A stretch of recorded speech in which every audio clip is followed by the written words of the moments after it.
Bonjour à tous, c'est John Jodan, bienvenue dans cette nouvelle vidéo. Les amis, on fait la review de l'épisode 9 de Dragon Ball Daima, si je ne me trompe pas. Alors un épisode qui redescend énormément en pression, tout du moins jusqu'à la 20e minute où on a plus d'informations et même l'apparition du fameux Majin qui était en cours de naissance, de création, avec Arinsu et Marba, donc la créatrice de Majin Buu, on connaît bien sûr. Mais c'est vrai que le début de l'épisode, les trois quarts de l'épisode, on va résumer ça très vite les gars. Il se passe rien, globalement, des fausses péripéties à base de vol de Dragon Ball, de vol de vaisseau, encore et encore. Ça commence à faire beaucoup, j'ai envie de dire. Alors, il n'y a pas rien à retirer de ces scènes, enfin, en tout cas, je pense que s'il faut retirer rapidement la scène où ils sont volés la Dragon Ball, on voit que Panzi, elle a mis une espèce de traceur GPS sur la Dragon Ball, et du coup... Bon, ils se la font voler et puis ils vont la retrouver directement. Du coup, la scène, à part nous dire que Panzi est capable de construire une telle chose, et peut-être que ça va servir par la suite, je vois pas trop à quoi elle sert, si ce n'est justement nous montrer qu'ils font pas attention alors qu'ils ont une Dragon Ball, c'est vachement important, et ils sont là comme des cons à se la faire voler par des randoms de merde là. Goku qui galère pas, mais quand même, il y a des petits échanges de coups alors que Goku est censé être 1000 fois plus fort que ces grosses merdes. Il vient de tabasser un Tamagami, même basse forme, il y avait un combat, et là, normalement, c'est une pichenette, ça dégage. Bon, du coup, la scène, en fait, est pas ouf. Enfin, je veux dire, elle est... Bon, mais peut-être que ce qu'il faut retirer, c'est que Panzi, bon, ok, d'accord, on savait qu'elle pouvait construire des engins technologiques, ok, d'accord. Et peut-être que ça va servir plus tard. Admettons, on verra bien. Ensuite, ils reprennent le vaisseau. Bon, il y a des passages où ils mangent, machin. Bon, enfin, je passe, il n'y a pas grand-chose à dire. Et on retrouve finalement Vegeta et les autres. Et alors là, rebelote, cette fois c'est eux qui se font voler leur vaisseau, ok, parce qu'ils ont tabassé des mecs la nuit passée, donc c'est exactement ce qui s'est passé avec Goku, donc bon, ok. Alors oui, on pourrait faire le parallèle, ah là là, Goku et Vegeta, c'est des Saiyans, ils agissent de la même manière, ouais, bon bref, en tout cas, encore la même chose. Et puis à un moment donné, ça devient ridicule, parce que si vous voulez, les vaisseaux, ils sont vendus comme étant technologiquement très avancés, mais on peut les voler comme on veut, donc bon, c'est un peu ridicule. Et là, ce qu'il faut en retenir, je pense, c'est l'échange qu'ils ont, si on peut dire ça comme ça, mais en tout cas, le fait qu'ils vont se séparer en deux teams.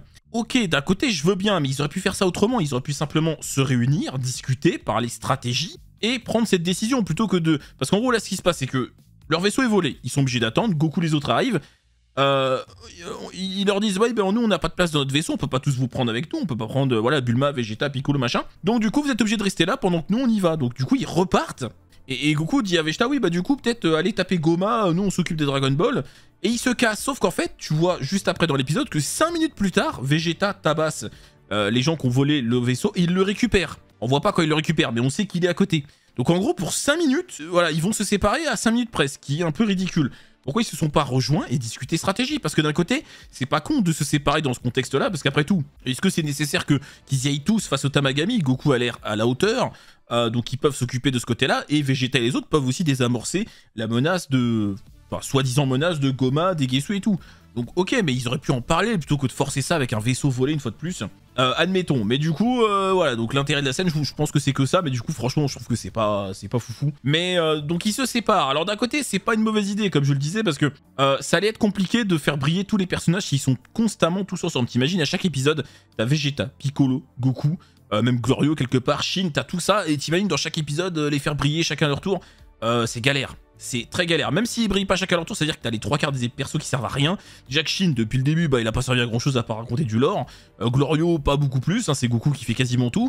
Donc si en plus on double le nombre de personnages, tu vois, c'est galère. Donc d'un côté, les séparer, c'est pas plus mal. Comme ça, quand on voit le groupe de Vegeta, on se concentre sur ces persos-là. Et quand on voit le groupe de Goku, on se concentre sur ces personnages-là. Donc là, ça c'est pas une mauvaise idée, mais c'est juste comment ils l'ont fait. Je trouve que c'est pas dingue. Et c'est tout. Voilà, les 20 minutes de l'épisode du début, c'est ça. C'est à base de vol de Dragon Ball, de vol de vaisseau, mais...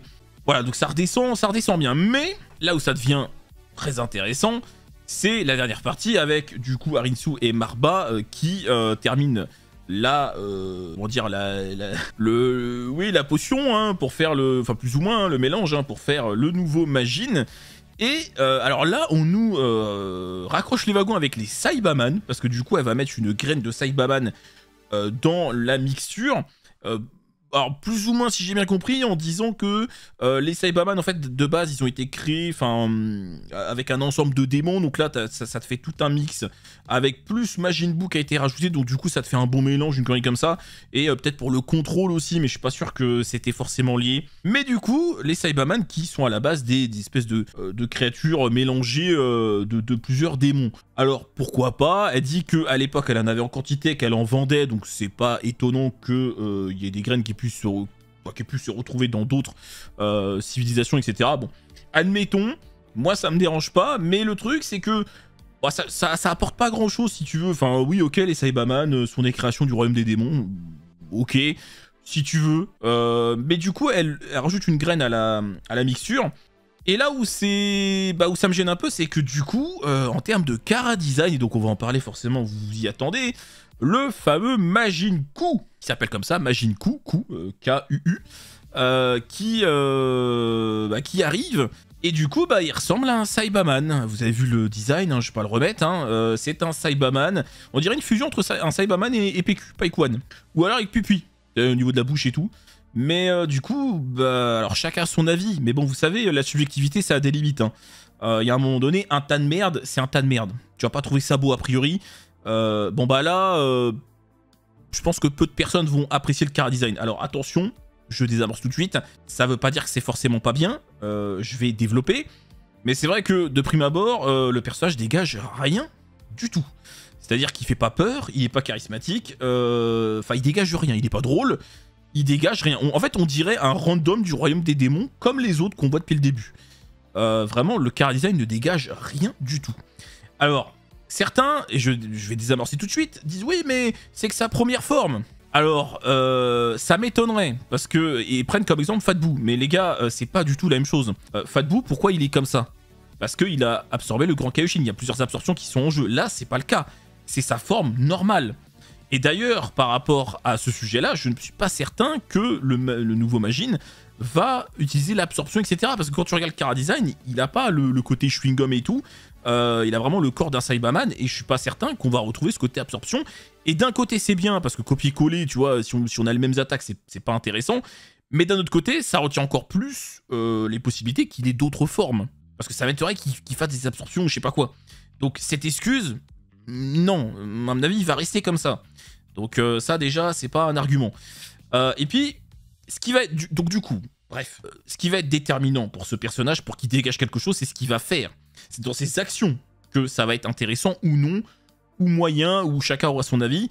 Je reprends pour le coup, là c'est un bon exemple de Fat Buu. Fat Buu, c'est vrai que il arrive, tout le monde est choqué, mais tu vois, Gohan, Kaioshin, oh là là, qu'est-ce que c'est que ça? Enfin, Kaioshin, il le connaissait, mais tu vois, bon, tout le monde est un peu choqué, même Babidi est choqué de son apparence, parce qu'il paraît tout gentil. Mais dès qu'il se met à être sérieux et qu'il défonce Gohan, qu'il défonce Dabla, qu'il défonce tout le monde, qu'il va tuer des millions d'humains à côté, même si visuellement il dégage pas une certaine menace, dans ses actions, il crée cette aura qui fait que c'est un méchant, que c'est un monstre. Et donc, pour notre Majin Buu, ça va être pareil. C'est-à-dire qu'en fonction de comment il va agir, qu'est-ce qu'il va faire? Eh bien, ça pourrait quand même fonctionner, même si le Chara design de prime abord est pas très engageant, ne dégage pas grand-chose. Suivant ses actions, ça peut quand même fonctionner. Donc maintenant, affaire à suivre. Pour l'instant, pas de conclusion.